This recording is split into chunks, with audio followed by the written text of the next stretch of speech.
Здравей, това е таблото с следене на напрежението, на основното напрежение. Както се вижда на схемата, има два входни източника. Един е регулируем, другия е нерегулируем. Това е на регулируемия източник, това е на нерегулируемия източник и ще мерим с него и изходното напрежение. Значи, това е второто входно напрежение 216 волта. Така, в момента го закачам на изхода, няма нищо.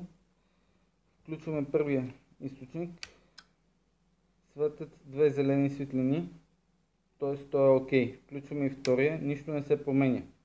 При отпадане на основния източник,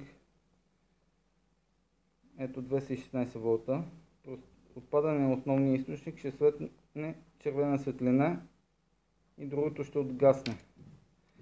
Ето, светла червена светлина. Продължаваме да имаме 216 волта, това е от резервния източник. Включваме, възстановява се основния източник, ще светнат две зелени светлини. Остава си 217 волта. Разликата между двата уреда е 5 волта, между другото. Това забравих да ти спомена. Почваме да коригираме основния източник. Напрежението започва да пада. Когато падне под 290 волта, на 190 волта, ще светнат тази червена светлина и тази червена светлина. Ето, пада.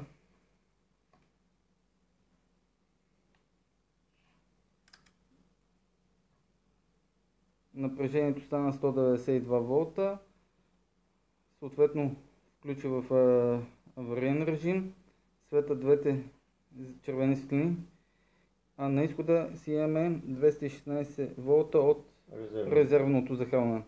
Напрежението започва да се вдига и се възстановява при 195 волта. Светят двете зелени светлини, на изхода си имаме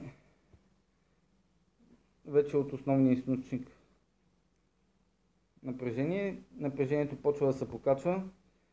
При достигане на 240 волта ще мине пак в авариен режим.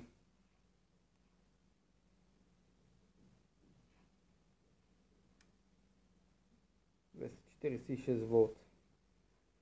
Ами, това е. При отпадане на резервното захранване, в случая ще отпадне, както се вижда на уреда, и към консуматора напрежението.